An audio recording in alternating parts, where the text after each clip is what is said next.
워낙에 대단하신 분들이 계신데 제가 강의를 하게 돼서 상당히 그 영광으로 생각을 합니다.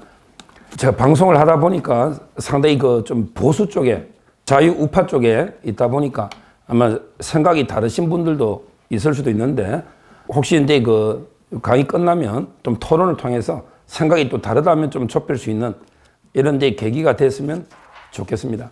먼저 이제 그 법치의 위기를 하면서 크게 이제 두 가지로 수사기관하고요. 그 다음에 그 재판하는 이제 그 법원하고 헌재 이렇게 크게 두 개 나누어서 과연 이제 문재인 정권 5년 동안 어떻게 법치가 망가졌는가, 그리고 이제 어떻게 이 법치를 되살리되느냐, 이런 고민을 제가 좀 요약을 한 겁니다. 서론 부분에 그 법치의 위기에서 써놨지만 제가 이제 그 제일 좋아하는 철학자가 저는 두 명이 있습니다. 한비자하고 이제 그 마키아벨리입니다. 옛날에 그 제가 정치 그 방송할 때도 황교안 대표나 만날 때마다 이게 그 한비자나 좀 마키아벨리 좀 읽으시라고 권유를 많이 했는데 아마 이제 그분이 대표 활동 안에 그걸 안 읽은 것 같아요.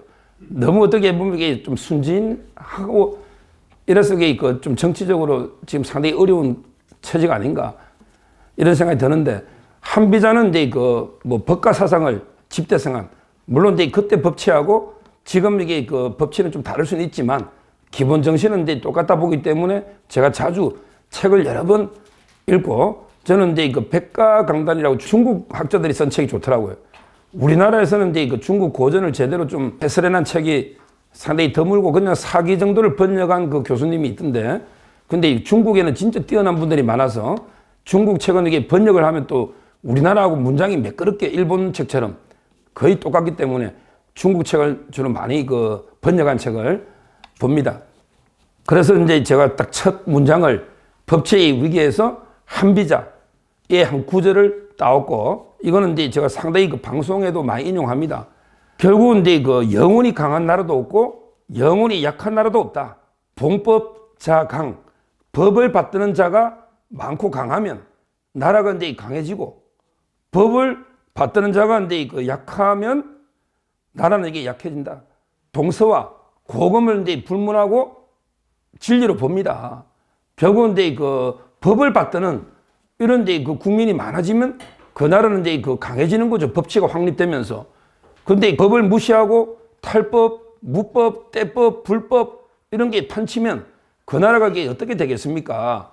그런 데 관점에서 지금 이게 과연 우리나라는 법을 받드는 자가 강한가? 아니면 이게 약한가? 이런 데 그 고민을 상당히 그 많이 하게 됩니다. 그래서 그걸 제가 인용했고, 그 밑에 이제 그 칸트도 마찬가지입니다. 뭐 저희는 여러 데 정치 체제가 있지만 그 어떤 다른 사람도 따를 필요가 없고 단지 법만 따르면 될 때 우리는 진정으로 자유롭다. 칸트가 한 말도 있습니다. 뭐 플라톤은 그냥 철학자가 철인이 정치하자. 그게 뭐 진짜 뛰어난 철학자가 있어가 정치를 한다면 법치보다 더 나은 체제가 있을지는 모르지만, 그러게 지도자라는 게 다 그런 건 아니잖아요. 다 이게 뛰어난 지도자만 노는 건 아니니까. 그러면 이게 법에 따라 통치하는 법치가 인치보다는 이게 낫지 않겠는가?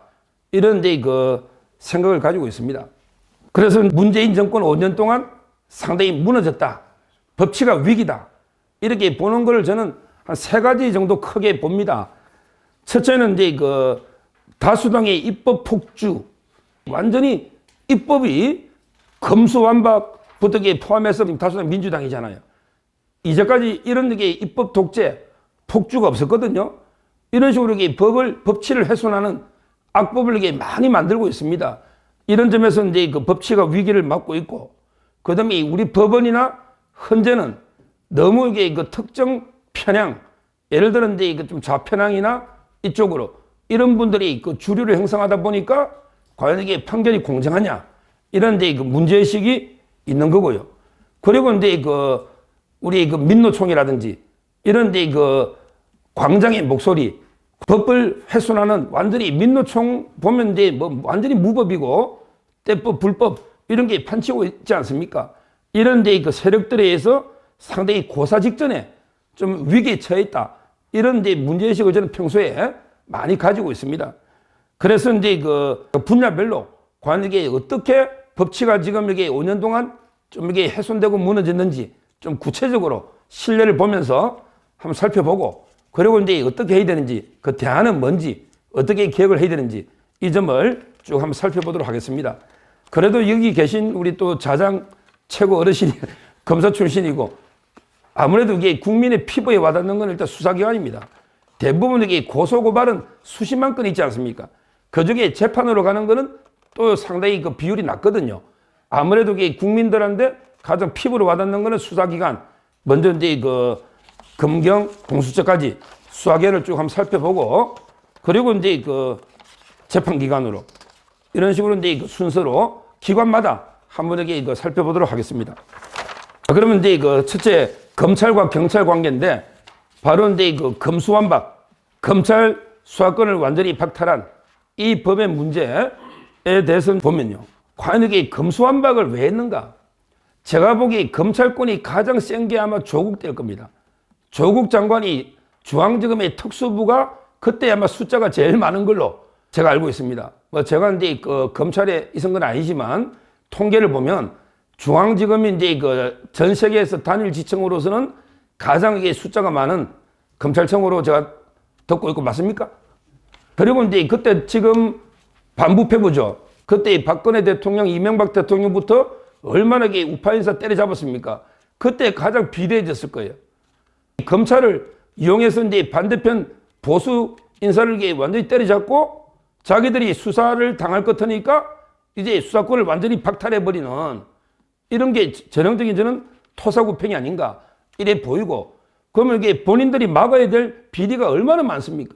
거기에 제가 두 번째 써놨지만 송철호 사건, 울산시장 선거 개입, 이거는 이제 청와대에 11개 부처가 총동원돼 가지고 문재인 대통령이 내 이제 그 바보 노무현보다 더 좋아하는 송철호 시장이 당선 좀 돼야 되겠다, 이런 식으로 이게 문재인이 하니까 모든 이게 청와대 부처가 동원돼 가지고 막 여러 가지 이제 그 공약도 만들어주고, 이게 송철호 사건 아닙니까? 이거는 이제 그 수사하려니까 그러면 이게 검찰을 막아버리는, 또는 이제 그 우리 월성 원자력, 이것도 이게 경제성이나 다 이게 조작한 게 다 나오지 않습니까? 우리가 표시할 때 조작한. 지금 이제 문재인 정권은 항상 이 두 가지 조작 정권 아닙니까? 통계를 조작한다든지, 통계. 그리고 이제 그 여론을 조작한다든지. 통계가 자기한테 불리하면 그럼 여기 통계에 맞게 정책을 바꿔야지. 오히려 이게 통계를 조작해버리는. 옛날에 통계청장 바꿀 때 뭐 그때 있지 않았습니까? 따라서 이제 그 월성 원전 이런 것도 이게 수사를 막기 위해서 검찰이 철저히 들어오니까. 그리고 이제 여러 부처마다 블랙리스트 이런 게 많았죠. 이제 환경부 장관도 구속돼가 실형이 나왔지 않습니까? 지금 이게 여러 부처에 있고. 그 다음에 그 이재명 대표 뭐 비리는 한두 개 말할 것도 없죠. 우리가 이제 법학에서 말하는 범죄 개수는 죄수론이라는데, 죄수론. 거기에 보면 이제 그 예를 들어 이제 그 포괄일죄는 여러 개 행위지만 하나의 죄가 되고, 그 다음에 그 실체적 경합범은 여러 개 죄잖아요. 저는 이제 지금 기소된 이재명의 그 범죄를 9개로 봅니다. 왜냐하면 선거법의 허위사실 공표한 거는 김문기를 몰랐다. 그 다음에 백현동은 국토부의 압박 때문에 했다. 전부 이게 거짓말 2개니까 그런 이제 실체적 경합으로 2개의 범죄다. 이렇게 보는 거죠. 그 다음에 그 성남FC의 후원금도 두산건설, 그 다음에 네이버 차병원, 그리고 이제 푸른 위례에서 4군데서 지금 기소되어 있기 때문에 4개의 범죄다. 이렇게 저는 보는 거고요. 대장동은 이제 그 배임하고 이해충돌 방지법 2개, 그 다음에 위례 부패 방지법 하나. 지금 여기 그 저는 9개가 기소가 돼 있다. 이렇게 그 보고 있고요. 뭐 약간 이게 우스갯소리로 그럼 이게 이재명이 어떻게 되느냐? 축구로 치면요. 보통 이게 축구로 치면 우리가 이제 그 한 골이라도 더 넣어야지 이기는 거잖아요. 근데 그 저는 이번에 이원석 총장, 한동훈 장관이 이제 이쪽 편이고, 그 다음에 저 이재명이나 변호사들이 있는데, 제가 보기에 그 한동훈 장관이나 이원석 총장이 8대1로 져도 이긴 경기다. 8대1로 지더라도. 왜냐하면 이게 한 골만 열라. 하나만 유죄되면 이재명이 끝난다. 저는 그래 봅니다. 왜냐하면 이게 그 8개를 무죄 받더라도 성남FC에 푸른 위례가 5억 5천을 줬다. 이것만 유죄가 되면 제3자 뇌물 아닙니까? 뇌물은 1억이 넘으면 10년 이상의 징역입니다. 따라서 이제 그거 하나로 이재명은 이제 10년 이상이니까 교도소 가고 출마도 안 되고, 설마 이게 그 9개 중에 9개가 다 이게 무죄가 녹겠는가? 이런 이제 뭐 생각은 들어요. 제가 이제 그 무죄 통계를 찾아봤더니 우리나라 검찰이 수사 잘합니다. 옛날보다는 약간 높아진데 무죄율이 제가 최근에 보니까 한 3%에서 3.5% 사이에 왔다 갔다 하더라고요. 그러니까 이제 그 무죄 받는 게 100건 중에 3건 정도라는 거지. 그러면 이게 제가 또 계산을 해봤죠. 9건을 다 무죄 받으려고 곱해보니까 10만 분의 19입니다. 9개 중에 다 이게 이재명이가 100% 9개 다 무죄 받을 확률이 그런 거고. 그러면 이게 끝이냐? 앞으로 이제 그 쌍방울, 그 다음에 백현동, 정자동, 2402호 옆집, 오늘 이게 그 배소연이 채용한 것 다시 수사하라고 이게 재수사 보냈지 않습니까? 이런 거 이게 다 합치면 천문학적인 확률이 나올 거고, 저는 이제 그래서 이재명 끝났다고 보기는 보지만, 뭐, 한 골만 이으면 되니까. 근데 제가 이제 검찰 후배들도 많이 만나보니까 그러더라고. 선배님, 저희는 이게 확실한 것만 기소합니다. 이러더라고. 428억도 좀 더 수사 다지려고 아직 기소 안 했지 않습니까? 100% 확실한 것만 기소합니다. 이러니까 제가 보기에 그 이원석 총장이 9대0 정도로 이기지 않을까 싶기는 한데, 근데 뭐 8대1만 돼도 우리가 이긴 거다. 한 개만 이게 유죄가 돼도 이렇게 저는 보고 있고요. 하여튼 이런 모든 수사, 이걸 이렇게 방탄을 하려고 하니까 결국 이게 그 검찰을 없애버리는 게 제일 낫다. 이 수사권을 없애버리면 원천적으로 못하고, 뭐 경찰이야 뭐 수사 능력도 없고, 그 다음에 경찰을 우리가 장악하고 있으니까 극장할 거 없지 않냐. 뭐 이런 의도로 저는 이제 검수완박을 했다. 그래서 이제 그 검수완박은 우리 사법 역사상 최악의 계약이다. 어제 아니 범죄자들이 자기의 그 범죄를 방탄하기 위해서 수사권을 이렇게 박탈하는 이런 게 과연 우리 역사에 있었는가? 동서와 고금에 이런 데 그 생각이 들어요. 검수완박이 저는 의도라 보고요. 그 외에도 이게 검수완박 하기 전에도 어떻게든 이렇게 검찰 수사권 막으려고 별의별 방법을 다 했죠. 그런데 그 밑에 문단에 바로 나오지 않습니까? 정말 이게 저는 보도 듣도 못해. 저도 제가 90년부터 이게 학교 다니가지고 제가 서울법대에 9년 있었습니다. 그래도 이게 저는 학부 4년, 석사 2년, 박사과정 3년 학위는 못 받았지만 로스쿨로 이게 갔기 때문에 제가 이게 9년 동안부터 이게 한 지금 변호사까지 몇십 년 동안 있으면 이런 걸 이게 듣도 보도 못했어요. 뭐냐면 이게 옛날에 검수완박 하기 전에도 어떻게 검찰 수사를 방해했느냐. 초유의 검찰총장을 징계 수사하는 이거는 저는 이게 진짜 못 봤습니다. 아마 이게 옛날에는 뭐 총장이 좀 문제 있으면 사표 내고 나가지 징계하고 막 수사하고 이런 거는 못 봤거든요. 옛날에 그 우리 사생활 있어가지고 그만둔 총장도 있고 별의별 총장님들이 다 있지만 현직에 있으면서 이게 징계 수사는 지금 이게 윤석열 대통령 징계 2개월 아직까지 그 있잖아요. 대통령 되고도 지금 재판 1심에 윤석열 대통령이 졌습니다. 그것도 판사 제가 보기에 좀 황당하긴 한데 지금 이제 그런 것도 제가 사상 초유입니다. 그리고 이제 그 법무부 장관의 지휘권요. 이거는 제가 이게 교과서에서 보기는 봤죠. 아마 이게 독일에서는 나치 이후에 행사된 게 없는 걸로 알고 있고, 일본에서 이게 과거에 옛날에 한 번 딱 행사된 적이 다 있지 않습니까? 그 이후에는 거의 없었거든요. 우리나라에 이제 그 옛날에 뭐 천정배 장관이 그 한 번 행사했는데, 그때 그 총장이 수용을 하면서 사표 내버리지 않습니까? 그때만 해도 이게 법치가 살아있는 거예요. 나름대로 이게 자존심도 서로 있고, 이게 또 어느 정도 이게 절도가 있는 거죠. 그런데 추미애나 박범계는 어떻게 했습니까? 완전히 뭐 조자룡이 헝컬 쓰듯이 심심하면 이게 지휘권을 발동했잖아요. 근데 개수를 갖다가 보통 우리 뭐 4번이다, 5번이다 하는데, 그거는 이게 잘 봐야 됩니다. 한 번 발동할 때 지휘를 한 4-5개 해버리더라고. 그러니까 실제 이게 세분화식이 보면 제가 보기에 10몇 번입니다.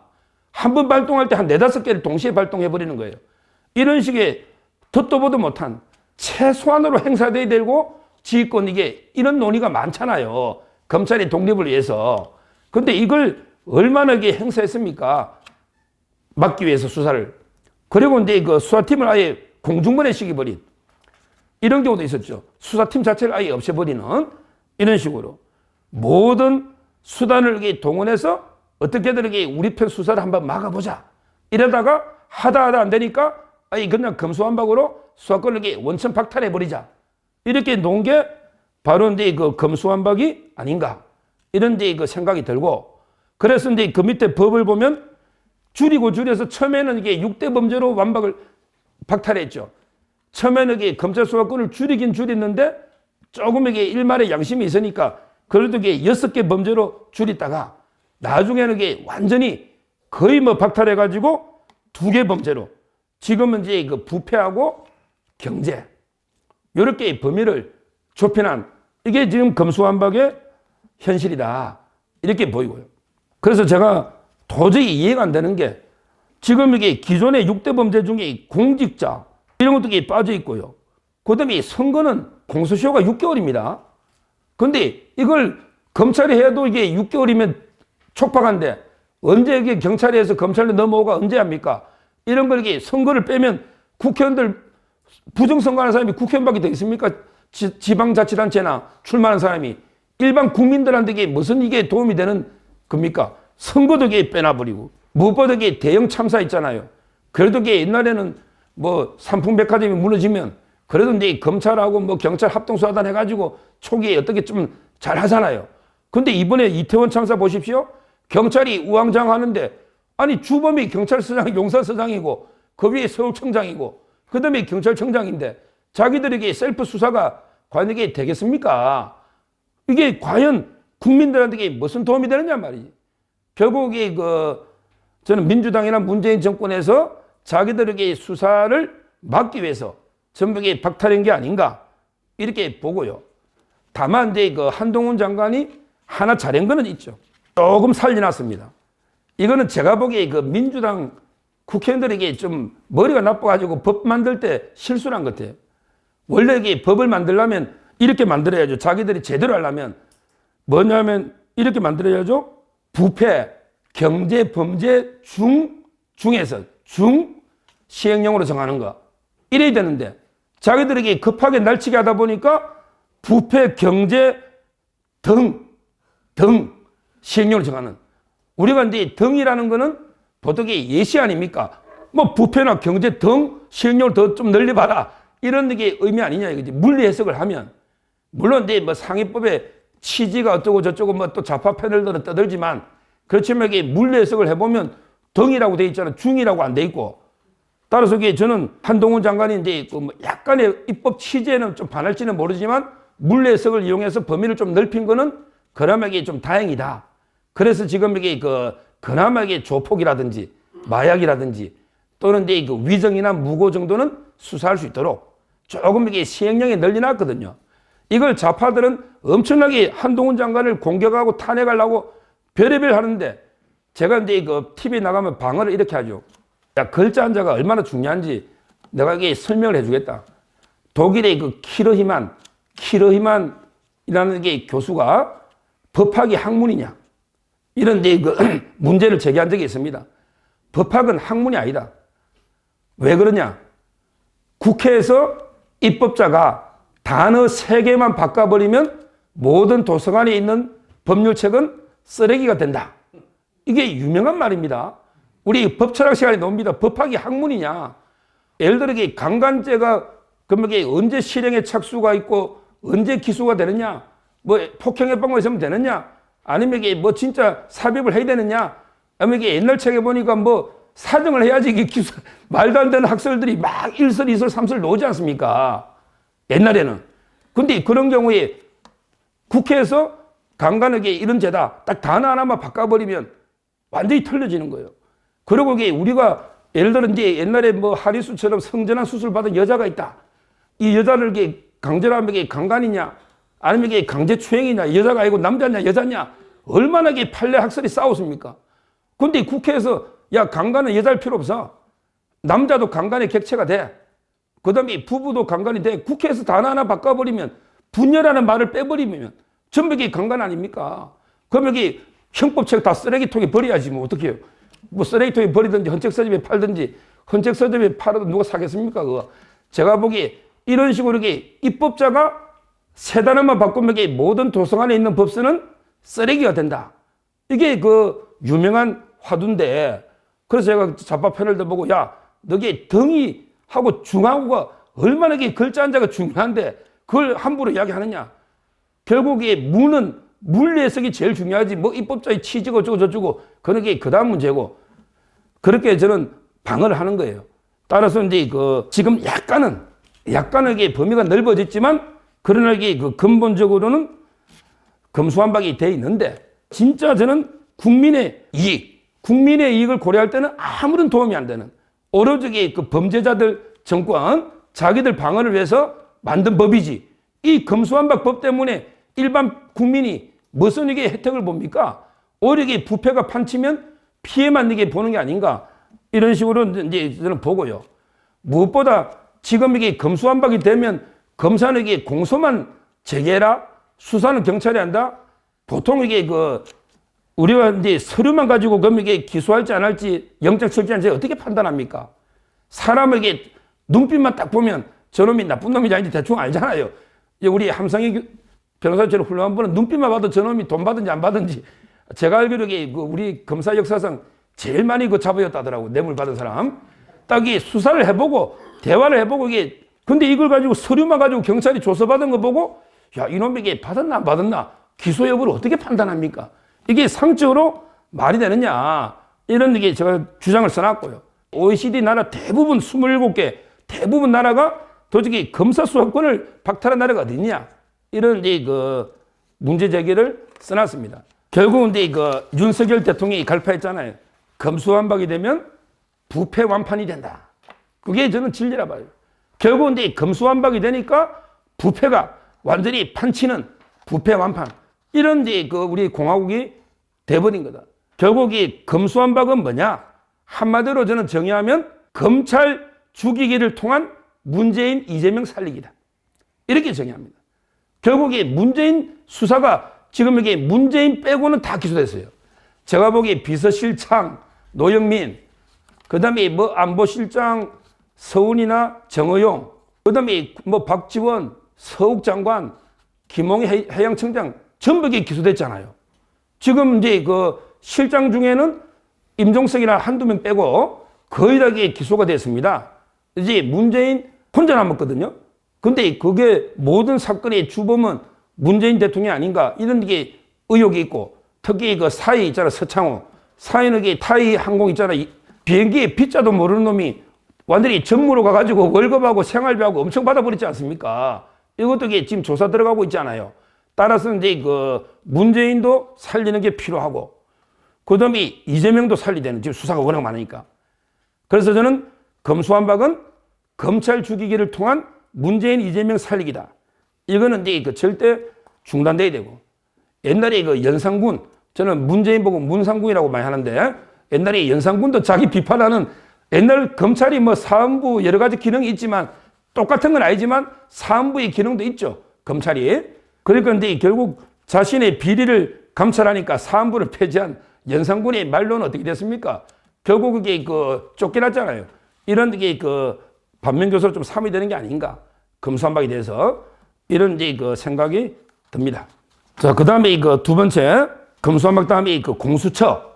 이것도 저는 상당히 문제가 있다 봅니다. 공수처. 공수처는 이제 태어날 때부터 날치기로 이제 비민주적인 기형아로 태어난 공수처인데요.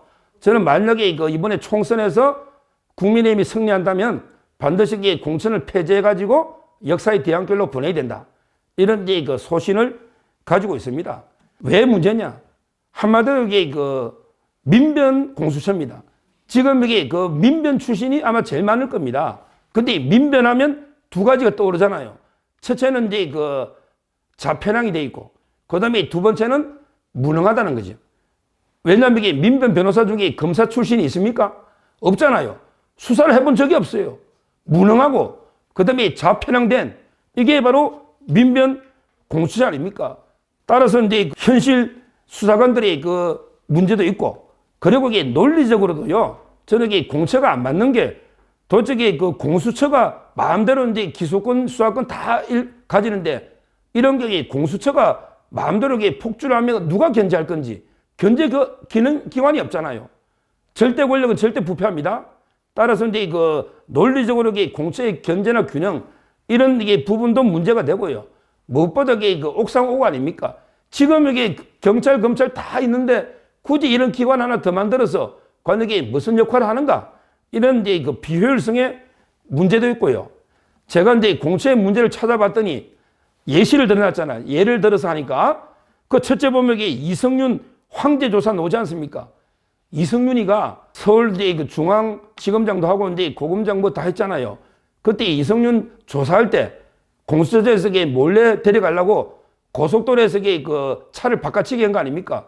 이성윤 운전해온 차를 하고 공처에 차를 보내가지고 차에 태워서 모시고 들어가서 언론 노출 안 시키려고 이런 황제 수사 저는 보도 듣도 못했습니다.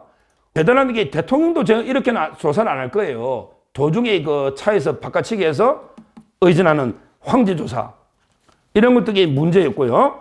그 다음에 공처가 2021년에 놓는데 그의 사건 중에 12건 중에 4건이 윤석열 사건입니다.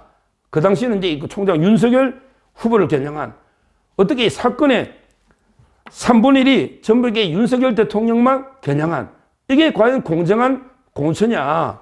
결국에 그 코드 맞춤 민변 해가지고 이게 정권 보이처 아니냐. 그리고 이제 그 무능이라는 거. 진짜 이게 공처 무능하더라고요. 왜냐하면 이게 제대로 검사 해본 사람이 아마 한 명인가? 지금 이게 모르겠는데 그 당시는 거의 없었어요. 수사하는 게 엉망이에요. 그래서 자기들이 1호 체포영장, 1호 구속영장 전부 이게 기각돼 버린 거 아닙니까? 그게 바로 이제 그 손준성 검사 그때 그 우리 고발 사주를 했다 어쩌다 떠들면서 공처가 수사했는데 하는 것마다 이게 뭐 압수수색도 절차를 어기가 개판돼 버리고 그다음에 영장은 청구하는 것마다 이게 다 기각돼 버리고 제대로 이게 수사한 게 없어요. 아마 공처가 이제 1호부터 번호를 쭉 매기잖아요. 1호 사건이 조희연 교육감에게 기소인데요. 그거는 이게 공처 하기 전에 이미 수사 끝났던 사안이에요.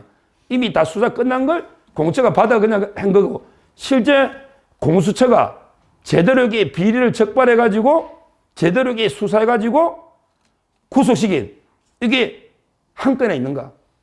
모르겠어요. 이게 나중에 토론할 때 있으면 있다고 제가 찾아본 바로는 한 건도 없어요. 인원이 부족하다, 예산이 부족하다, 떠들기만 떠들지. 이게 제대로 된 게 과연 뭐가 있는가?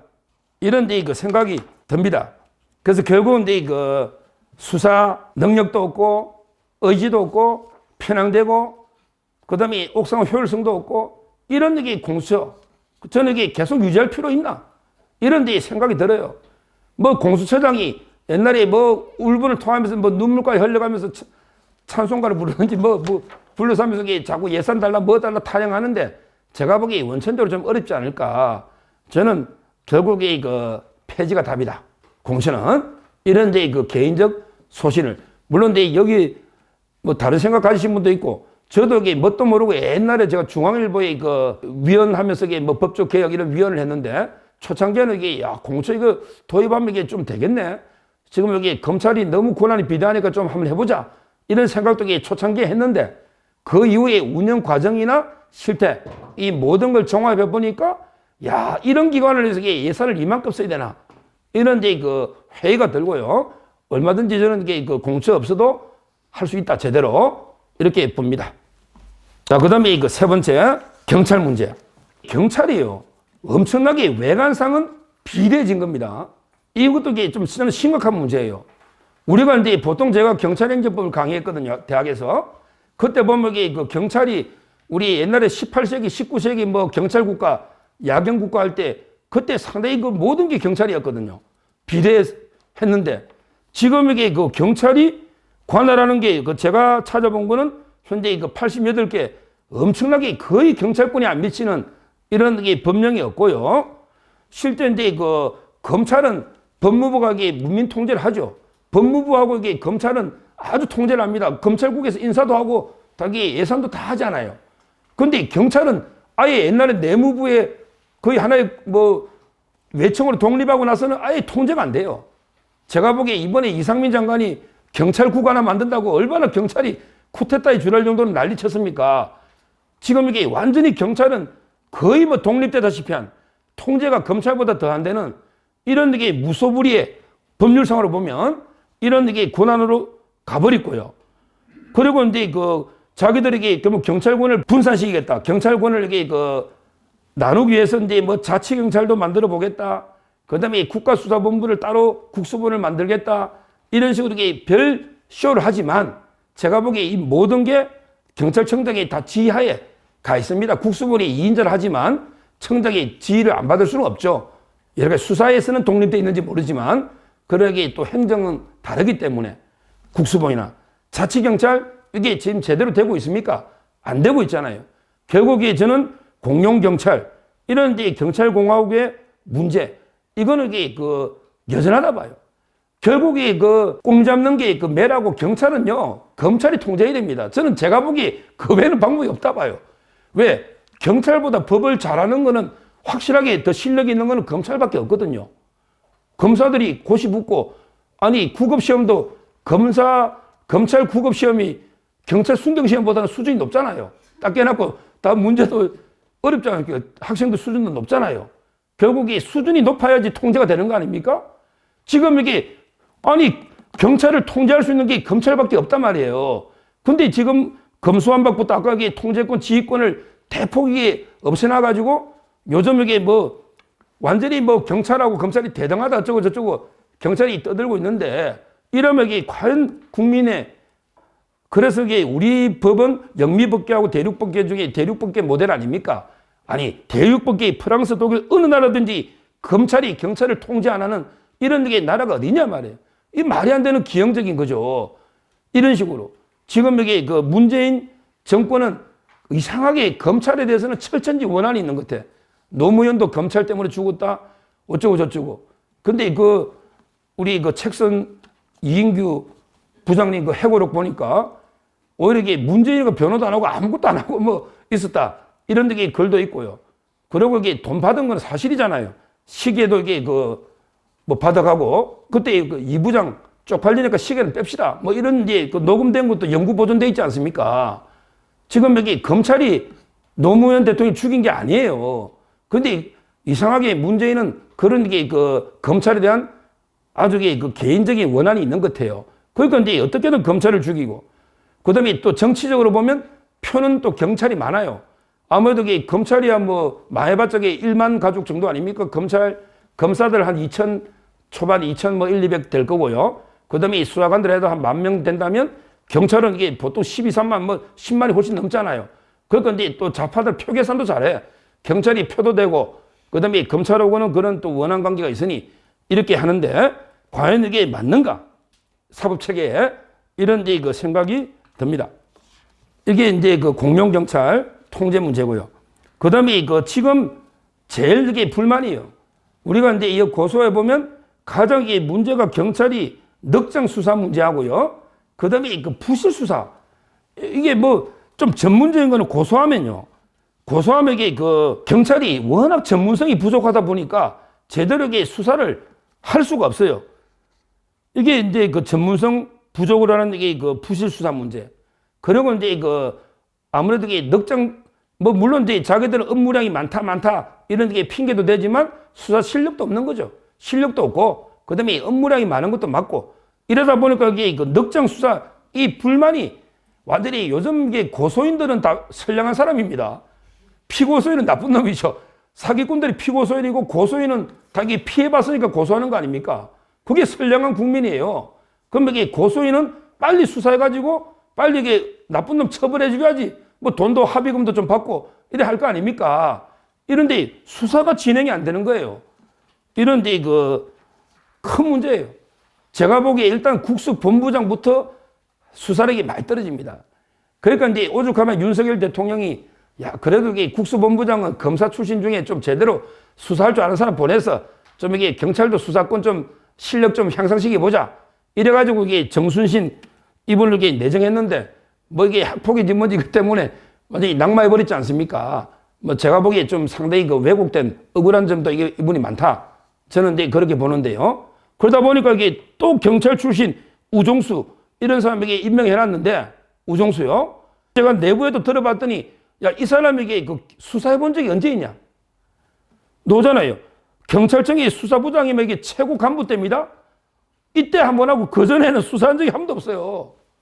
아니 젊을 때부터 수사를 제대로 이게 배워와야지. 수사부장이면 이게 경찰청의 수사부장이면 뭐 경무관인지 제가 모르겠는데 상당히 높은 자리 아닙니까? 이때 오기 전까지 수사 관련 경험이 없다. 이거는 이게 제가 여러 루트로 들었고 기사도 났기 때문에 뭐 제 우종수가 뭘 거쳤는지 자세하게 조사는 안 했지만 이런 기사가 또 이게 내부에 문건이 많아요. 이런 식으로 이게 본부장부터 이게 전문성이 없는데 밑에 사람들에게 제대로 수사를 할 수 있겠습니까? 그런데 그 문제도 들고요. 실제 그 다음 페이지 보면 제가 이제 그 변협의 설문조사까지도 이제 그 소개해놨지 않습니까? 우리 변호사 협회에서 이제 그 작년에 12월 달에 조사한 거 보니까 이제 그 86%가 86% 정말 이게 심각하다. 지연이. 그 다음에 지연이 왜 됐냐? 그거는 이제 수사 역량이 부족하고 과다한 사건 부담 이런 걸 이게 들지 않습니까? 근데 설문조사를 뭐 열 몇 개 항목으로 쭉 객관식으로 이게 조사를 하던데 그 중에 변호사 한 명이 특이한 분이 있어가지고 이 사람에게 얼마나 답답하면 주관식으로 글을 설문지에다 적어놨다고 하는 설문지에다가 원래는 이게 객관식에 하나 찍어 체크하면 되는데 뭐냐면 이게 그 한 변호사는 경찰관이 형법 수험서를 뒤적이면서 수사하는 모습 보고 경악을 금치 못했다. 이런 이제 그 글을 적어놨는데 실제 제가 여기 경찰서에 좀 많이 갑니다. 저도 이제 입회도 하고 고소 대리하다 보면 가보면요. 옛날에는 이게 그 신호진 교수라고 있어요. 저하고 이제 신림동에서 같이 형법 강의했던 신호진 교수. 그분이 형법 형사법 책 썼거든요. 웬만한 경찰 감옥의 책꽂이에 신호진 형법 책이 실려 있어요. 왜냐하면 이게 뭐 이재상 교수나 김일수 교수나 어려운 책은 이게 경찰이 읽을 수가 없잖아요. 판례도 없고. 그러니까 신호진 교수는 이제 이거 쉽게 수험스러워 이게 책을 쓰라니까 그걸 찾아보면서 수사를 하고 있다 이거죠. 이게 이래가지고 이게 수사가 되겠는가? 조금만 이게 복잡하게 들어가면 법리가 어렵잖아요. 그러니까 이제 그 제가 말단 밑에 수사관들 저도 만나서 대화를 많이 해봅니다. 참 이게 옛날에 검사 지휘 받을 때가 좋았다고 어차피 지휘는 받는데 우리 저 과장님 지휘 받으니까 과장도 내만큼 무식하다 이거야. 그러니까 이게 과장도 모르는데 자기나 내나 다 모르는데 지휘 받으려니까 옛날에는 이게 모르면 그냥 대충 넘기면 검사가 정리하지 않습니까? 옛날에는 뭐 보안 수사 내리고 이러지 않았잖아요. 대충 검찰에서 정리해서 기소하거나 그때가 이게 편했다. 이런 게 분들도 상당히 그 많습니다. 이런 게 부실 수사, 넉장 수사 결국 우리 선량한 국민들의 피해로 다 돌아오는 게 아닌가. 지금 이게 체감적으로 보면 뭐 3개월 이내 해라 뭐 몇 달 이게 규정은 있지만 제가 보기에 1, 2년, 2, 3년 지연된 사건들 수두룩합니다. 제가 보기에 정말 이게 그 지연된 정의는 정의가 아니다. 이런 말도 제가 써놨지만 이런 데 그 심각한 문제입니다. 지금 이게 명예훼손 하나 고소해도 경찰이 몇 달 들고 있다가 검찰에 가면 또 이게 검사가 보니까 황당하잖아요. 그럼 이게 직접 안 하니까 야 보안 수사해. 또 이게 내려보내는 거예요. 또 이게 몇 달 그 보안 수사 한번 내려오면 또 한두 달 걸려요. 또 이게 올라오면 그래도 마음에 안 드니까 검사가 직접 해버리면 좋지만 또 이게 그 법이 그러니까 그냥 이게 보안 수사 지휘를 하잖아요. 이러다 보니까 이게 저는 심각한 이게 지체가 오고 이게 국민의 피해로 고소론이 들어온다. 이 문제를 지적하는 겁니다. 자, 그 다음에 그 다섯 번째 수사와 관련해서 그 마지막 문제로 국정원도 수사권이 있거든요. 국정원의 그 대공수사권 폐지. 이거 저게 지금 심각하다 봅니다. 이 문제는 이게 제가 계속 방송에 이슈화 시키기 때문에 이것도 이게 수사에서는 계약으로 저는 보기 때문에 가장 중요한 시대 과제가 뭐냐? 시대 과제는 이제 그 간첩을 척결하고 그다음에 조폭 척결 두 가지라 봅니다. 근데 제가 보기에 조폭의 우두머리는 이재명이다. 그다음에 간첩의 우두머리는 문재인이다. 저는 이제 그래 봐요. 왜 그러냐? 대목에 쌍방울이나 KH그룹의 배상윤, 쌍방울의 김성태, 전부 이게 10대 재벌에 들어갑니다. 이재명 고문 변호사 중에 쌍방울의 사회에서 아는 사람이 누가 있습니까? 이태영 변호사, 그 다음에 이남석 변호사, 뭐 이게 나성철, 아는 사람 누가 있습니까? 전부 이게 다 쌍방울의 사회에서 하면 이름 올리면 이게 연봉 다 이게 몇 천씩 받잖아요. 변호사비 대납 의혹도 있지만, 따라서 이게 저는 지금 이게 어떻게든 조폭 척결하는 그 우두머리가 이재명이다. 근데 왜 갑자기 간첩의 우두머리가 문재인이냐? 뭐 문재인 대통령이 간첩이라기보다는 간첩 잡는 이런 데 기관의 권한을 박탈해버리고 실제 5년 동안 간첩을 하나도 안 잡았잖아요. 그냥 이게 비호만 했잖아요. 이 심각합니다. 지금 뭐 옛날에 그 서훈 국정원장도 하고 실장도 했잖아요. 이분에게 기소하니까 문재인 대통령이 하는 말이 야, 너무 안타깝다. 서훈이는 북한에서 가장 신뢰하는 신뢰 자산이다. 이러더라고. 아니, 북한에서 가장 신뢰하면 그게 간첩이지. 그러면 이게 뭐가 간첩입니까? 우리 국민이 신뢰를 해야지. 서훈에 대해서. 북한이 가장 신뢰한다? 이게 말이 되는 이야기냐 말이에요. 따라서 저는 이 간첩요, 자유의 적에게는 자유가 없는 거예요. 그 우리 프랑스 대혁명 때 그 생지스도 있잖아요. 자유의 적에게는 자유가 없는 거예요. 이런 게 간첩은 잡아내야 됩니다. 이게 바로 방어적, 전투적 민주주의입니다. 세상에 어느 나라 보세요. 미국의 애국법, 독일의 헌법보호법, 일본에나 모두 이게 다 체제를 수호하는 법이 있습니다. 근데 우리나라는 이게 어떻습니까? 지금 이게 그 간첩 있잖아요.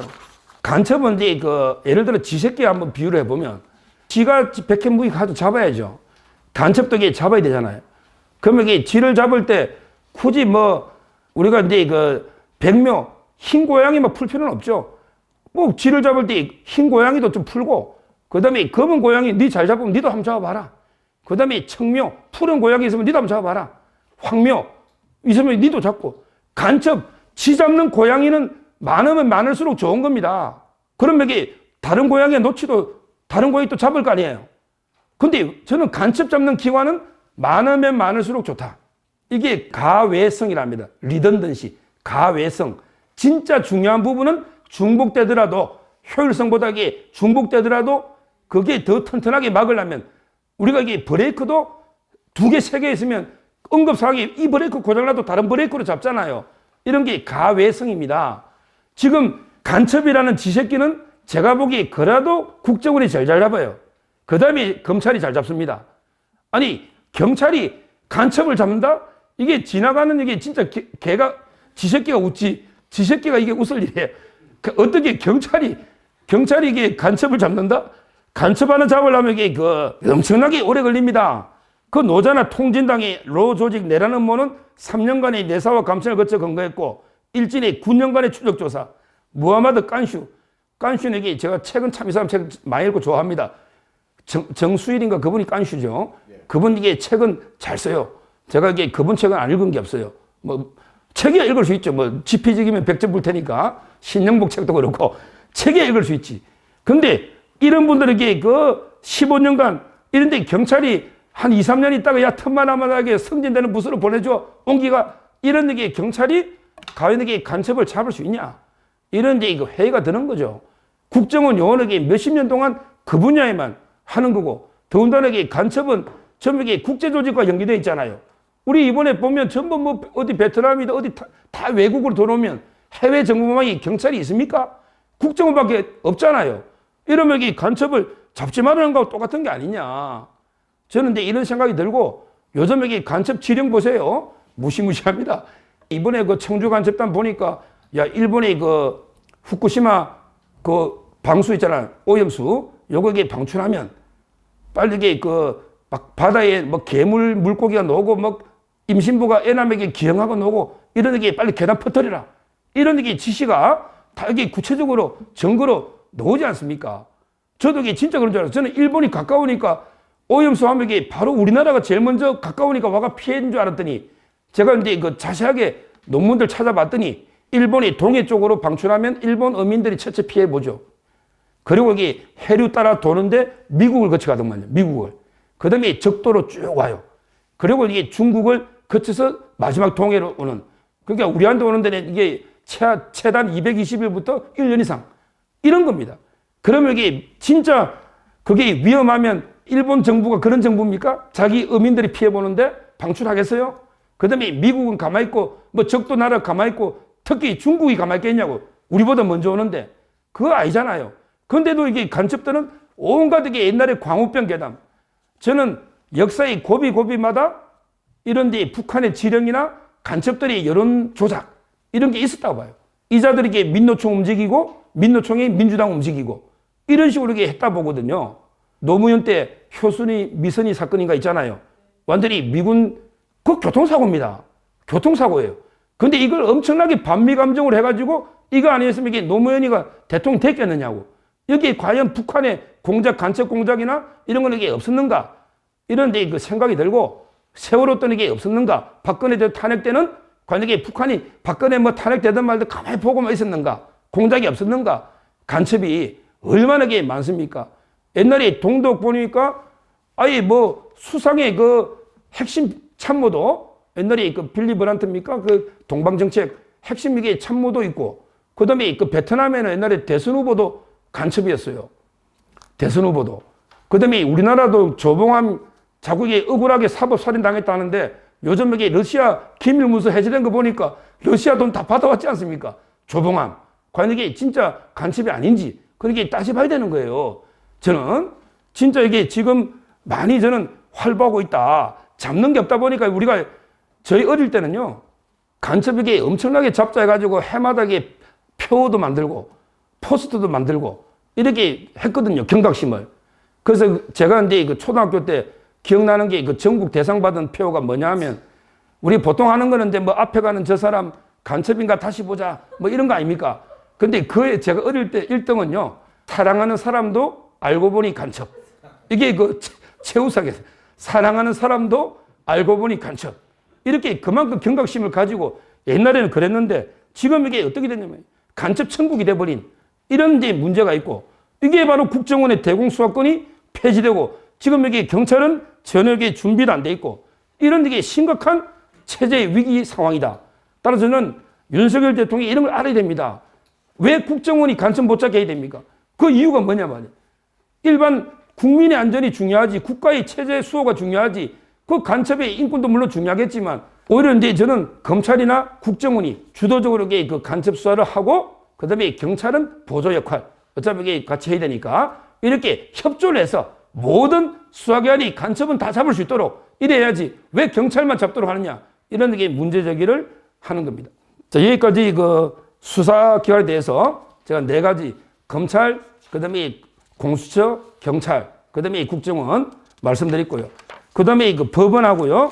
그 다음에 그 헌재 2가지만 마지막 말씀드리면 김명수 체제 이게 2가지가 저는 문제 있다 봐요. 하나는 이제 그 법관의 구성이 주도 세력이죠. 주도 세력이 문제입니다. 제 주위에 보면요. 사법고시를 이렇게 늦게 붙은 분들이 있어요. 데모하다가 운동권 하다가 늦게 고시 붙은 분이 있잖아. 이분들이 검사로는 잘 못 가요. 옛날에 나이 제한도 있고 또 검사는 이제 면접에서 옛날에 했잖아. 근데 판사는 연수원의 성적만 뛰어나면 그냥 판사는 뭐 나이 들어도 가더라고요. 그러니까 이제 그 운동권 출신들이 상당히 그 많이 들어가 있습니다. 그 대표적으로 이제 그 뭐 최기상이라고 국회의원 검청부에 이번에 아예 대법원장 추천권을요. 대법원장의 추천을 11명으로 구성해가지고 거기서 그 3명 이상 뽑으면 대통령이 거기서 대법원장 뽑도록 이렇게 법안을 지금 추진하겠다. 그게 최기상이가 하고 있는 건데 그 11명 중에 보니까 법무부 장관 아예 빠져 있고요. 그냥 이제 그 법원행정처장 이거는 김명수가 임명한 거지. 그 다음에 대법관이 아닌 법관 이것도 김명수가 할 수 있지. 그 다음에 그 법원의 일반 사무직 이것도 김명수가 할 수 있지. 그 다음에 이제 뭐 당연직 뭐 변호사 협회장이나 로스쿨 협회장이나 법학교수회장 그거 빼고 3명. 그리고 이게 덕망이 있는 5명을 뽑는데 이것도 김명수가 마음대로 위촉하면 되지. 왜? 대법원장이 위촉한다고 돼 있더라. 그 안에. 아니 물러나는 대법원장이 자기가 후임 대법원장을 뽑아놓고 나가겠다. 이게 말이 됩니까? 아니 우리 헌법 104조에 대법원장은 대통령이 국회 동의를 얻어서 임명한다. 이 대통령의 공무원 임명권을 정면으로 형해화시켜버리는 이런 게 위헌적인 말도 안 되는 게 법률을 지금 만들려고 하고 있습니다. 이 최기상이가 전국 법관 대표의 의장 출신이에요. 이 정말 이게 심각합니다. 우리 그 민변이나 우리법연구회나 후신이 국제인권법연구회 이런 게 그 심각한 거예요. 제가 오늘 이게 그 채널A 점심 때 방송했지만 보신 분들은 알겠지만 이 추천위 이런 안에 대해서 논평하라 하길래 제가 한마디로 이야기했죠. 야 이런 추천 아니면 김명수는 되지도 못해서 김명수가 이게 그 대법원장 됐겠습니까? 이런 추천안이 있었으면 양승태가 위원을 7명 이상 위촉하는데 그럼 이게 김명수 같은 사람 되겠어요? 춘천지방법원장 하다가 온 사람 아닙니까? 본인이 이런 아무 제한이 없으니까 문재인이가 그냥 야 김명수 우리법 연구회 초대장이니까 대법원장 시킨 거 아닙니까? 얼마나 이게 김명수 대법원장이 위선적이냐 하면 그냥 이게 임명되면 그냥 관용차가 있잖아요. 법원장도. 오면 되잖아요. 근데 굳이 그 뒤에 가방을 메고 고속버스 타고 동부 고속터미널 오더라고. 그 내려가기 지하철 2호선 타고 서초역에 와가지고 오더라고요. 이게 얼마나 쉬웁니까? 얼마나 이게 부끄러운 겁니까? 이 공자도 이게 원래 과공 비례입니다. 너무 이게 공손하지 것도 예가 아니에요. 근데 이자가 이게 그냥 춘천 법원장 하다가 바로 오면 될 걸 고속버스 타고 2호선 갈아타고 온갖 쇼를 하더니 근데 어떻게 했어요? 대법원장 관사는 예산 전용해가지고 자기 손자 놀이터 만들어주고 뭐 그다음에 그 아들 며느리하고 이게 그 관사에 살을 해가 재테크 해가 집 사가 집값도 엄청 올랐잖아요. 이런 식으로 이게 그 재테크를 하고 온갖 그리고 이게 그 뭐 또 이게 며느리가 아마 로펌하고 관계없죠. 뭐 아마 대한항공 사건 했는 모양인데 그 로펌 직원들 관사로 불러가기 만찬도 하고 대부분 이게 뭡니까 이게 김명수 이 체제에서 결국 이게 그 우리법연구의 특정 서클 이 사람들에게 완전히 사법부를 장악해버린 이런 이게 그 자아 편향 이게 저는 첫째 문제다 이런 데 그 지적을 해놨고요. 그리고 이제 그 미국은 다르더라고요. 야 미국은 이게 대법관이 종신제잖아요. 거기 보면 이제 그 미국은 그 닐 고서치 연방 대법관이 그 청문회 할 때요. 그 트럼프가 임명했거든요. 그러니까 이제 그 트럼프 대통령이 옛날에 그 스켈리아가 이제 그 보수니까 그 스켈리아 빈자리를 보수적인 판사로 채우겠다. 이래가지고 이게 닐 고서치를 지명하니까 이게 너 당신 보수 아니냐? 이런 식으로 이게 뭐 공격을 했겠지, 청문회 때. 그랬더니 이 고서치 후보자가요. 이런 말을 했더라고. 나는 판사에 대한 보수 진보라는 이념적인 리트머스 시험을 믿지 않는다. 그냥 판사가 있을 뿐 공화당 판사, 민주당 판사 이런 건 없다. 이렇게 단호하게 대응을 하더라고요. 야, 이게 미국이다.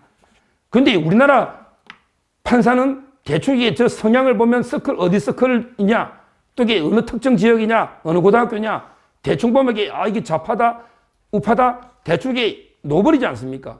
이게 저는 심각한 문제다. 그리고 이제 그 밑에 법관 대표회의도 판사 중에 117명이라고 이거 몇 년, 2년 전입니다. 근데 그 절반 이상이 특정 서클, 이렇게 조직해버려요. 진짜 실력이 있는 우리 묵묵하게 자기 할 만한 판사들이 이런 데게 선거에 나가겠습니까? 어떻게든 이렇게 뭐 법원장 한 자리도 해보고 이렇게 하는 분들이 계속 선거에 나가잖아요. 이게 저는 심각한 포퓰리즘입니다. 최근에 그 법원장 인사도 뭐 개판됐지 않습니까? 어떤 데는 뭐 투표에 갔다가 어떤 데는 임명에 또 막 엉망이 돼버렸거든요. 지금. 그리고 이게 요즘 판사님들도 만나보면 이제 그 일도 안 한대, 이제. 야, 우리는 일주일에 3건 이상 판결 쓰지 말자. 왜냐하면 이게 뭐 승진 제도도 없고 고법 부정도 없고 아무것도 없잖아요. 평가도 개판돼 버리으니 과연 이게 완전히 법원이 지금 무너지고 있는 이런 상황 아닙니까? 정말 이게 저는 김명수 체제에서 심각한 문제다. 이런 제 생각이 처음에 그 편향 이 문제를 들었고요. 그 다음에 두 번째는 법원의 판결에 대해서 이게 외압이 엄청나게 심한데 김명수는 눈치만 봐요. 어떤 이게 판결하면 막 민주당이 잡아 죽이듯이 공격하면 그럼 이게 바람을 막아주는 게 대법원장 아닙니까? 근데 옛날에 그 임성근 판사가 사표 냈더니 그 이제 국회에서 탄핵하려고 하니까 거기에 녹음한 그 녹취록이 다 녹아버리지 않습니까? 야, 내가 여기 사표 너 수리해주면 국회에서 난리 칠 텐데 내가 어떡하냐? 아니, 이게 대법원장이 이 무슨 이게 창피입니까?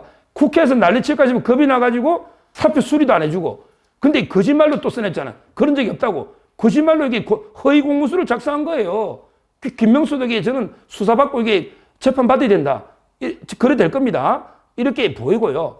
이런 식으로 이게 대법원장이 처신하니 도저히 판결이 어떻게 되느냐 말이에요. 지금 이게 막 좌파 단체들이나 또는 이게 민주당이나 판결에 대해서 이게 진짜 이게 심하게 건전한 비판을 넘어서 압력을 넣는 툭하면 이게 뭐 판사 탄핵하겠다. 또 뭐 예를 들어 이재명 수사 검사 탄핵하겠다. 또는 이게 이상민 장관 탄핵했잖아요. 한동훈 탄핵하겠다. 뭐 윤석열까지 탄핵하겠다. 아니 탄핵이 뭐 옆집에 강아지 이름도 아니고 말만 하면 이게 탄핵 하고 있잖아요. 근데 대법원장이 한마디도 못해. 이게 지금 사법부의 저는 현실이다. 이렇게 봅니다. 그 제가 이제 그 가인 김병로 선생 그 일화를 소개했지 않습니까? 우리 초대 대법원장 가인 김병로 이분은 김종인 그 정치인의 그 아마 할아버지죠. 근데 그 할아버지는 훌륭한데 김종인은 왜 그런지 제가 모르겠는데 할아버지는 훌륭한 분입니다. 그 손자는 모르겠어요. 가인 김병로 선생이 그때 이승만 대통령이 부당하게 개입할 때 판사의 판결은 대법원장이 나도 이래라 저래라 할 수 없는 것입니다. 판결이 잘못되었다고 한다면 알아서 이게 절차 밟아 상소해라. 내한테 압력 요침하고 이렇게 단호하게 외풍을 막아준 거 아닙니까? 이런 게 대법원장의 역할인데 과연 이게 김명수는 어떻게 했는가? 이런 이제 그 문제를 제가 쭉 지적을 했습니다. 그 다음에 마지막으로 이게 헌재도 심각하죠. 외관만 보면 이게 헌재가 제일 높은 기관이에요. 대법원 이게 그 의전 자리 배치라고 국가 행사할 때요.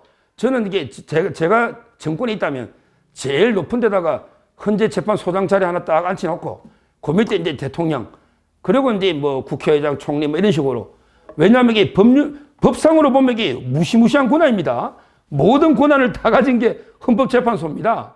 근데 뭐 자기들은 스스로에게 자꾸 왜소해지고 자기 스스로에게 국회 눈치만 보면서 판결을 안 해서 그렇지 실제는 이게 중요한 기관입니다.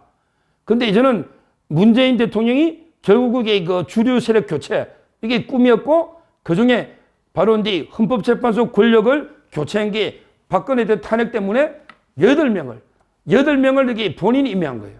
9명 중에 8명을 문재인 대통령이 임명했다. 이게 바로 사법부 장악에 되는 활용점정이 아니냐. 이런 식으로 이게 보고 있고요. 마지막 이게 8번째 임명한 사람이 바로 이제 이미선, 문영배인데 이미선이가 누굽니까? 저하고 이게 70년생, 저하고 동기인데 부산대 나오는데 문재인이가 엄청나게 아끼는 판사인가 봐요. 이미선이가 이번에 4대5로 붙었다가 5대4로 붙었다가 완전히 이 재판관이 이미선입니다. 아니, 민영배 국회의원이 위장 탈당을 한 거예요. 위장 탈당해가지고 이제 안건 조정이 가가지고 이게 실질적으로는 민주당인데 위장 탈당하니까 비교섭단체 한 자리 얻어서 4대2로 돼버린 거 아닙니까? 그러면 이게 안건 조정위가 원래는 90일까지 활동하거든요. 그러면 이게 문재인 임기가 끝나는 거예요. 그럼 금수환박도 안 되는 거죠. 근데 위장 탈당해서 하루 만에 이게 안건 조정위에 종결하고 법사위 날치게 하고 그다음에 본회의 날치게 해버리지 않습니까? 그러면 이게 안건 조정위가 원천 무효면 뒤에 것도 이게 무효가 돼야지. 위장 탈당이 잘못됐다. 국민의힘의 심의 의결권을 침해했다. 이렇게 해놓고 그럼에도 이게 불구하고 뭐 법원 유예하다. 이게 이미선 4대5에서 5대4 된 거 아닙니까? 문재인이가 마지막 임명한. 이게 저는 심각한 이런 이게 문제다. 이 위장 탈당 이거 범죄입니다. 이거 엄청난 일이에요. 제가 이게 방송에서는 위장 탈당을 위장 이혼에 많이 비유하거든요. 똑같잖아요. 왜냐하면 이게 남자가 이게 핏이 많아가지고 우리 가짜로 그냥 위장으로 이혼해놓고 그다음에 그럼 이게 위장 이혼인지 아닌지 어떻게 알아요? 법상으로는 이혼해놨는데 같이 살아. 그럼 이게 일단 위장 이혼 의심해봐야지. 근데 나중에 빚 다 없어지니까 재결합을 해. 그럼 이게 100% 위장 이혼이지 뭐. 이게 조국 동생 아닙니까? 조국 동생이 운동학원에 부채가 많으니까 저 재수 씨하고 이혼은 되어 있는데 같이 살았지 않습니까? 계속 시부모 모시고. 이게 조국이 하는 짓이 그래요. 그 집안 자체가 전부 이게 범죄자 집안 아닙니까? 이 민영배가 탈당을 했는데 민주당 행사는 한 번도 안 빠지고 더 자주 가. 오히려 이게 다른 사람보다 더 열심히 참여해. 이게 법상으로는 이혼해놨고 같이 사는 거와 똑같잖아요. 그러면 이게 위장 이혼은 저는 범죄로 봅니다. 위장 이혼은 이게 공정 정서 원본 부실 기재죄 되는 거 아닙니까? 이혼도 안 했는데 이게 허위로 다 이게 호적 신고하잖아요. 그 공정 정서 원본 부실 기재죄도 될 거고요. 경우에 따라 채무를 면하기 위해서 하면 뭐 강제집행 면탈이든 뭐든 여러 가지 저는 죄가 된다 봅니다. 이 민영배는 범죄자란 말이에요. 이 중대한 하고 이게 명백한 이런 이게 하자가 있는데 그럼에도 불구하고 법이 유효하면 그러면 이게 어떤 경우에 법이 무효되느냐 말이에요. 어떤 경우에 이런 식으로 할 것 같으면 이런 이게 말이 안 되는 저는 이게 판결이 이루어졌다. 그래서 이제 헌재 재판관요 진짜 이게 이번에 바꿔야 돼요. 저는 재판소장이 유남석이가 아니고 항상 이석태다 이렇게 주장하는데 이석태가 이제 민변 회장이거든요. 근데 자기 임기가 며칠 안 남았어요. 그러니까 자기 임기가 확실한 한 편이니까 내 있을 때 빨리 이게 5대4로 끝내자. 이래가지고 저는 빨리 했다 봅니다. 실제 이석태가 저는 좌파의 우두머리로 보고 있는데 이제 앞으로 윤석열 대통령이 지명하니까 좀 이게 그 균형 있게 제대로 이게 지명해야 된다 보는데 이러니까 이게 또 최기상이가 아까 대법원장 추천이 뭐 꾸리자고 했잖아요.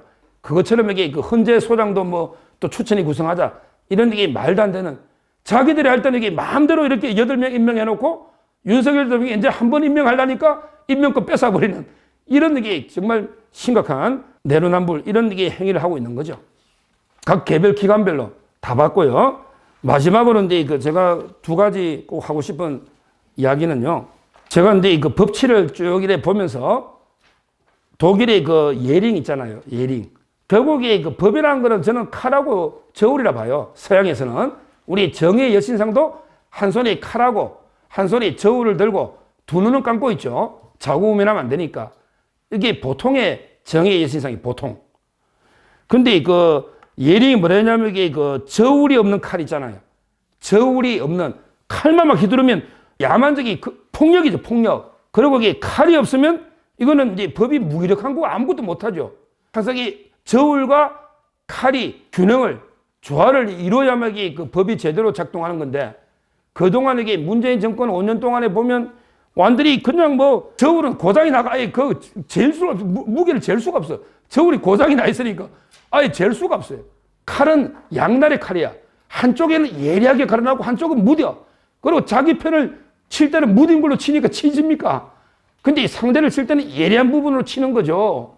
이런 게 바로 이게 법치 파괴다. 저는 이렇게 문재인 5년을 평가할 수 있고요. 같은 취지로요. 또 이제 그 제가 법가의 한비자 이분의 그 말을 인용했는데요. 이분도 이게 똑같은 취지입니다. 결국 이제 그 거울하고 저울로 비교했더라고요. 이게 동양 같아요. 칼보다는 저울하고 이게 거울, 법에 비춰보는 거니까. 거울은 맑음을 지키는데 아무런 제약을 받지 않아야 아름다움과 추함을 있는 그대로 비교할 수 있고, 거울이 때가 묻고 막 이렇게 안 보이면 제대로 이게 아름다움, 추함을 제대로 비춰볼 수가 없잖아요. 그 다음에 저울은 균형을 지키는데 아무 제약을 받지 않아야 가벼움과 무거움을 있는 그대로 달 수가 있죠. 만약에 거울이 움직인다면 대상을 밝게 비출 수 없고 저울이 움직인다면 바르게 달 수가 없다. 법이라는 게 바로 이런 거다. 법이라는 거는 저울, 거울처럼 깨끗하게 거울이 깨끗해야 맑음과 아름다움, 추함을 그대로 비춰줄 수 있는 이런 게 진정한 법이 아닌가. 저울도 마찬가지고요. 따라서 저는 그 써놨지만 한마디로 이게 저는 법치라는 건 뭐냐. 저는 방송하다 보면 이게 또 어떤 분이 물어요. 저 변호사니까 야 법치가 뭐냐. 한마디로 하면 이게 이야기해봐라. 뭐 이게 모범 답안은 없겠죠. 근데 저는 이렇게 항상 이야기합니다. 진정한 법치라는 거는요. 누가 수사를 하든 누가 재판을 하든 같은 사건은 같은 결론이 나온다. 이런 데의 믿음. 이게 저는 법치라 봅니다. 예를 들어 이게 뭐 운동권 출신의 완전히 뭐 판사 심재철 검사라든지 이종건 검사라든지 또는 이게 김태훈 검사라든지 이런 게 검사가 수사하나 아니면 이게 보수 쪽에 수사하나 사실관계가 똑같다면 같은 결론이 나와야 되잖아요. 이게 법치예요. 이게 다르면 이게 법이 죽은 거죠. 그거는 이게 마찬가지입니다. 재판도 마찬가지예요. 어떤 판사가 재판하나 좌파든 우파든 동일한 사건은 동일한 결론이 나온다. 이런 게 국민의 믿음, 신뢰 이게 있어야 법치가 살아있는 거다. 그게 바로 법이다. 저는 이렇게 봅니다. 그런데 지금 우리 문재인 정권 5년 동안 법이 무너졌다. 법치가 무너졌다는 거는 그게 아니더라는 거죠. 똑같은 사건인데 어떤 사건 자기 쪽에는 전부 관대하고 남한테는 게 엄청나게 가혹하고 아니 춘풍 추상이라잖아요. 근데 춘풍이 누구한테 춘풍이라 돼요? 원래는 이게 남한테는 춘풍 그 다음에 자기한테는 추상같이 음악이 되잖아. 근데 문재인 정권은 오히려 자기 편 자기들한테는 이게 춘풍처럼 상당히 부드럽고 관대하게 하고 상대한테는 무릎 뜯는 추상같이 가혹한 이게 아닙니까? 이게 그래서 저는 법치가 무너진 게 아닌가 이런 데 생각이 들고요. 우리가 이제 무너진 법치 회복에 최선을 다해서 이제는 이제 좀 제대로 우리 수사기관이나 사법기관들이 개혁을 해가지고 국민들이 이런 데 법치에 대한 좀 신뢰를 가질 수 있도록 최선의 노력을 다해야 된다. 이런 데 주장입니다. 그래야지 이제 그 법치가 살아야 나라가 산다. 이렇게 저는 봅니다. 뭐 제가 두서없이 몇 가지 말씀드렸는데 뭐 기탄 없이 또 이게 또 제가 다 옳은 건 아니니까 제가 또 팩트가 틀릴 수도 있어요. 뭐 이제 그런 지적할 거 있으면 기탄 없이 지적해 주시면 고맙겠습니다. 예, 감사합니다.